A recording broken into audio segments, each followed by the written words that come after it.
은산분리를 완화하는 것은 아무리 좋게 봐줘도 한철 농사 짓는데 물을 대고자 저수지 뚝까지 무너뜨려 버리는 어리석은 짓이라고 봅니다. 개별적인 정책 하나가 아니라 우리 경제 시스템의 아주 핵심 중에 핵심을 이루는 대원칙이란 말입니다. 그것을 허물려고 하면은 확실한 국민적 논의와 동의 절차가 있어야 되겠지요. 민주당이 야당인 시절에는 은산분리 완화를 반대했었죠. 대선 3개월 전인 작년 2월에만 해도 국회 정무회의록을 보면 일부 기업에 특혜를 몰아준다는 의구심이 많다면서 은산분리 유지를 강조했습니다. 즉 은산분리 완화를 반대했던 것이죠. 그랬던 민주당이 지금 은산분리 완화 입장을 보이고 있는데요. 물론 이제 인터넷 전문은행에 한해서라고는 합니다만 이 와중에 문 대통령이 추진하는 은산분리 완화는 그 내용과 절차 모두 납득할 수 없다 하면서 신문에 기고까지 한 국회의원이 있습니다. 민주평화당의 천정배 의원입니다. 바로 만나보겠습니다. 천정배 의원님 안녕하세요. 안녕하세요. 천정배입니다. 그 은산분리 완화가 그 내용과 절차 모두 납득할 수 없다라고 하셨는데요. 일단 내용적인 면을 먼저 보면 어떤 점이 납득이 안 되신 거죠? 우선 은산분리가 왜 지켜져 왔는지를 생각해 봐야 되지 않겠습니까? 네. 이제 금융은 경제 활동의 결정적인 자금의 배분, 또 신용 창출 기능을 하지요. 예. 그래서 경제 사활을 좌우하는 동맥혈관이라고도 할 수 있겠습니다. 근데 이제 이렇게 은행이 이런 금융이 망가지면 이게 은행이 부실화되고 금융이 망가지면은 경제가 망가지지요. 또 금융이 공정하게 작동하지 않으면은 시장에서 공정한 경쟁이 이루어질 수도 없습니다. 네. 특히 우리나라처럼 자본의 독점과 농단이 심각한 나라에서 산업자본이 금융까지 장악하게 되면은 그 폐해가 상상을 넘을 것입니다. 재벌개혁, 경제민주화가 물 건너가는 것은 물론이고 금융위기, 경제위기를 불러올 수도 있습니다. 그렇기 때문에 금융이 철저하게 공공성을 유지해야 하는 것입니다. 네. 그래서 흔히 우리가 재벌이나 산업자본의 사금고가 되어서는 안 된다 이렇게 말하고 있습니다. 그런데 문 대통령께서는 이제 인터넷 전문은행의 투자 확대로 뭐 일자리를 만들고 또 핀테크 산업을 발전시키고 중금리 대출을 활성화시킨다. 뭐 이런 이유를 가지고 은산분리를 완화한다고 하시는 것 같습니다. 네. 그런데 이미 이 양식 있는 전문가들이 지적하고 있듯이 또 아까 말씀하신 것처럼 과거에 민주당 의원들도 그동안 같은 입장이었는데요. 그런 효과는 미미하거나 은산분리 원칙을 허물지 않고도 달성할 수 있습니다. 이 효과가 미미하다는 말씀과 이게 은산분리 원칙을 허물지 않아도 달성 가능하다. 이건 좀 다른 입장인 것 같은데요. 그러니까 효과가 미미하다는 것은 예. 사실은 인터넷 뱅킹이라는 것이 무슨 크게 고용 창출이 되는 것 아니지 않습니까? 예. 또 뭐 시중은행에서도 인터넷 뱅킹 말하자면 무대면 대면하지 않고 서로 금융 업무를 할 수 있고요. 뭐 그런 것 때문에 그 자체에 일자리 창출 효과가 크지 않다. 네. 또 은산분리 허물지 않고도 이를테면 금융자본이 스스로 인터넷 뱅킹을 하면 되는 것 아닙니까? 네. 인터넷 은행을 예를 들어서 우리 시중은행이 있는데요. 예컨대 우리은행이 지금 K뱅크의 대주주이기도 하죠. 네. 근데 그런 대주주들이 그러니까 금융 전문 산업자본이 아니라 금융자본이 인터넷 전문 은행을 만들면 되는 것이고, 네. 또 많은, 어떻습니까? 지금 카카오뱅크는 앞으로, 지금도 자본 확충을 하는데 어려움이 없고, 앞으로, 상장을 해서 자본을 확충할 수 있을 것이라고 보고 있지 않습니까? 이런 네네. 방식으로도 얼마든지 투자 확대를 할 수 있다 이겁니다. 그렇기 때문에 은산분리 원칙을 그렇게 쉽게 허물어서는 안 된다고 보는 것입니다. 쓰신 그 칼럼에 보니까 카카오뱅크의 경우에는 증자도 잘 되고 운영도 잘 되고 있는데 지금 K뱅크의 경우는 이제 증자에도 어려움을 겪고 있고 지금 영업도 제대로 안 되고 있지 않습니까? 그러니까 결국 지금 인터넷 전문은행 전반의 문제라기보다 지금 부딪히고 있는 문제가 K뱅크에 국한된 문제에 가깝다 이렇게 지적하셨던데. 그렇습니다. 많은 전문가들이 그렇게 말씀하고 계십니다. 일각에서는 이제 이런 주장을 하고 있습니다. 예를 들면 이제 중국의 알리바바는 알리페이라는 이제 간편 결제 시스템에 인터넷 전문은행인 이제 마이뱅크까지 연결해서 여러 가지 이제 서비스들을 사용자들에게 제공하고 있고, 얼마 전 저희 프로에 출연한 그 송영길 의원도 인터넷 전문은행에 대한 규제를 완화해서 핀테크라든지 이런 금융기술을 선도해야 된다. 중국의 사례를 이제 직접 송영길 의원이 언급하지는 않았습니다만 이런 네. 얘기를 이제 하기도 했는데요. 이런 나라 상황과 우리나라 상황이 근본적으로 좀 다르다고 보시는 건가요? 그렇죠. 중국은 아직도 사회주의를 표방하는 나라에서 그 금융 시스템을 우리와 단순 비교해서는 안 되죠. 오히려 시장 경제나 금융 선진국이면서 핀테크가 발달한 미국은 은산분리를 잘 지키고 있지 않습니까? 네. 이 점을 주목해야 되지요. 그러니까 핀테크를 발전시키려면 반드시 삼성이 직접 지금 아까 그 알리바바처럼 해서는 꼭 해야 되는 것은 아니지요. 네. 특히나 중국의 알리바바가 사실상의 은행업을 영위할 수 있는 이유는 중국 시장에서 규제 사각지대를 최대한 이용했기 때문이라고 합니다. 네. 그러니까 원래는 은행이 아닌데 고객이 물건 사기 위해서 성금조로 입금한 자금을 마치 은행처럼 대출도 하고 자산 투자 등에 사용한 것이라고 합니다. 네. 그래서 이에 대해서 금융 규제, 지급준비금이라든가 자산운용 규제는 없고요. 그래서 이 제도를 근본적으로 위험한 것이라고 보고 있고, 그래서 우리의 발전 모델로 사용할 수는 없다고 합니다. 네. 중국 당국도 최근에는 그 문제점을 인식하고 규제의 칼날을 뽑고 있는 것으로 압니다. 그렇게 지금 우리 신문에도 보도가 되고 있어요. 근데 이거를 추진하는 쪽 입장에서는 지금 이제 자유한국당과 더불어민주당 사이에는 산업자본의 지분 비율을 한 34% 정도로 제한한다는 그런 동의가 지금 이루어지고 있다는 보도가 이제 나오고 있고,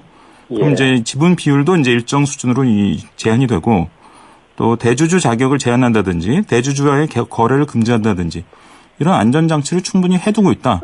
이런 얘기를 하던데요.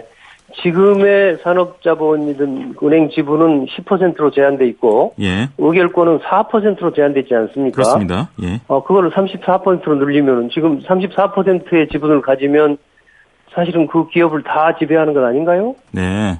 그러니까 그거는 사실은 은산분리 자체를 허물자는 거하고 똑같은 거니까, 자유한국당이 그렇게 말하는 것은 제가 이해가 됩니다. 그분들이 원래 그런 분들이니까요. 그러니까 산업자본의 금융지배에 대한 위험성을 전혀 인식하지 못하고 있는 거지요. 예. 그리고, 지금 또 무슨 말씀하셨는지 제가 그리고 그러면 이제 근본적인 의문이 드는 게, 민주당이 과거에는 은산분리를 이제 완화하는 것을 반대했는데, 그러면 지금은 대통령도 또 민주당도 왜 이러는 거냐, 이런 의문이 들거든요.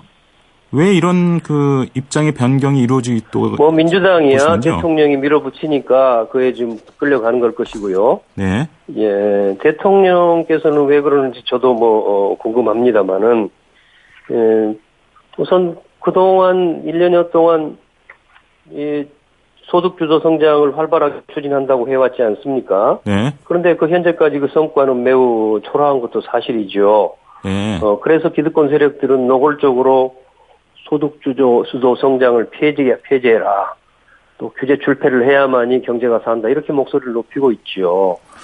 그러다 보니까 문재인 대통령이나 정부 측이 초조해지고 조급해졌죠. 네. 그래서 이제 규제 철폐를 하고 은산분리를 잘못 선택한 것으로 보입니다. 네.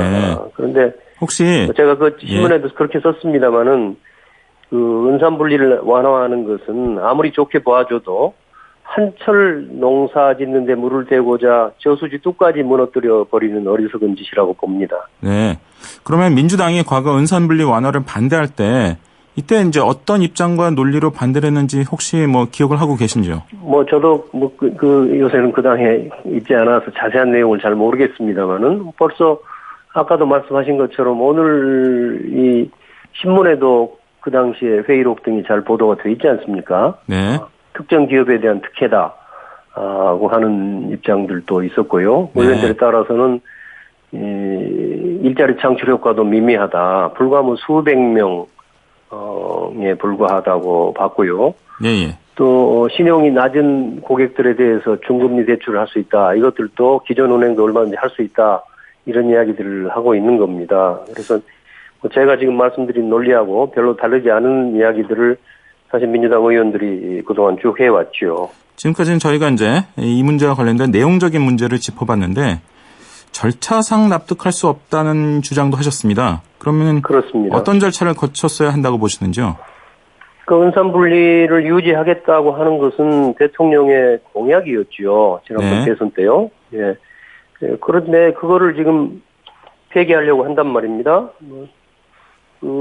대통령 공약도 물론 바꿀 수도 있겠죠. 경우에 따라서는. 네. 근데 지금 어떻습니까? 이제 그걸 바꾸려면은 뭐 상당한 국민적 논의가 있어야 될 것이고요. 예. 또 대선 공약을 지키지 못한 점에 대해서 국민에게 사과한다든가 최소한의 동의와 이해를 구해야 되지 않겠습니까?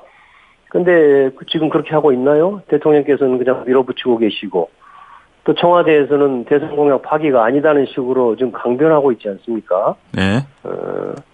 그게 과연 절차적으로 정당한 것입니까? 예전에 저희 시선집중에 출연하셨던 더불어민주당의 박용진 의원도 당내에서 정책 의총이라든지 이런 당내 토론이 이루어져야 되는데 그런 과정이 생략돼서 굉장히 아쉽다 이런 이야기를 한 적이 있는데요. 혹시 그렇습니다. 지금 그게 당내 문제가 아니고 사실은 국민들한테 이게 은산분리라는 것이 개별적인 아주 그 정책 하나가 아니라 처음에 말씀드렸던 것처럼 우리 경제 시스템의 아주 핵심 중에 핵심을 이루는 대원칙이란 말입니다. 그것을 허물려고 하면은 이건 확실한 국민적 논의와 동의 절차가 있어야 되겠지요. 전혀 그걸 안 하시고 그것도 대통령께서 느닷없이 홍보에서 지금 밀어붙이고 있는 거란 말이에요. 지금 천정배 의원 몸담고 계신 민주평화당의 당론은 혹시 정해져 있습니까? 그 점에 관해서 우리는 아직 좀 신중한 입장을 보이고 있는 것으로 알고 있습니다. 네. 지난번에 이제 지금 교섭단체를 이루는 세계정당은 은산분리 완화를 좀 법을 처리하기로 지금 합의가 했는데요. 8월 중에 처리하기로 합의를 했죠. 그렇습니다. 근데 우리 당의 원내대표께서는 유보적인 입장을 가지고 계시죠. 예. 혹시 은산분리 완화 움직임 이외에 경제정의 또 경제민주화 이런 것들을 역행하고 있는 정책들이 눈에 띄시는 게 있는지요? 우선 그동안 최저임금 산입 범위 확대를 졸속으로 밀어붙였죠. 예. 예, 그게 상당히 불길한 조짐이었고요.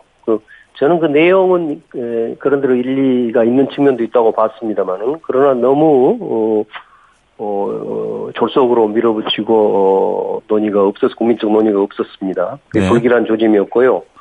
이제 은산분리 완화를 신호탄으로 해서 문재인 정부가 재벌개혁이나 경제민주화를 포기하고 이제 과거에 박근혜 이명박 정부식의 시장 만능주의로 가는 것 아닌가 이렇게 걱정하고 있습니다. 네. 사실 지방선거 이후에 민주당과 민주평화당, 정의당 이런 당들이 개혁입법 연대를 만들 수 있다 이런 논의가 있었고 또 7월 말에는 청와대에서 협치내각을 제안하기도 하지 않았습니까? 그러면 지금 이런 은산분리 완화와 관련된 이런 움직임이 이런 협치내각이나 개혁입법 연대 그 구성에 뭔가 악영향을 미칠 수도 있지 않을까요? 우선 정의당에서도 은산분리 완화에 대해서는 결사 반대하고 있고요. 네. 그런 측면이 있겠고요. 사실 개혁입법연대는 이미 지난번 국회 원구성 때 물 건너갔습니다. 네. 이제 예를 들어서 법사위원장을 새누리당, 자유한국당이죠. 자유한국당 의원이 맡고 있는데 앞으로 검찰개혁이 법사위를 통과할 방법이 있겠습니까? 네. 이제는 자유한국당이 협력을 얻지 않고서는 사실상 어떤 입법도 불가능한 상태입니다. 그래서 저도 개혁입법 연대를 하자고 말할 수 없고요. 예, 앞으로는 알겠습니다. 문재인 정부가 자유한국당과 잘 협력해야 되겠지요. 마지막으로 짧게 질문드리겠는데요. 오늘 국회에서 특활비 제도 개선 방안을 발표합니다. 그런데 상임위원장 몫의 특활비는 전액 삭감하고 의장단 몫의 특활비만 최소한의 수준으로 유지한다. 이런 식으로 결론이 내려졌다고 전해지고 있는데요. 이 정도면 괜찮은 거라고 보시는지요? 상당히 많이 이제 발전했군요. 결국 이제 의장단 몫만 놔두겠다는 것인데요. 의장단 몫의 일부를 놔둔다 이런 뜻입니다. 예, 그 일부가 얼마나에 따라서 중요하긴 할 것 같습니다. 국회의장이 예컨대 외교 활동을 하는데 약간의 영수증 없는 돈은 필요할 수가 있겠죠. 지금 알려진 바로는 한 5억 정도 남을 것이다라고 얘기되고 있는데요. 그걸 조금 더 따져볼 필요는 있겠습니다만은 상당한 진일보한 태도라고 생각합니다. 예, 알겠습니다. 오늘 운산분리 완화와 관련된 논란 민주평화당의 천정배 의원과 나눠봤습니다. 오늘 말씀 감사드립니다.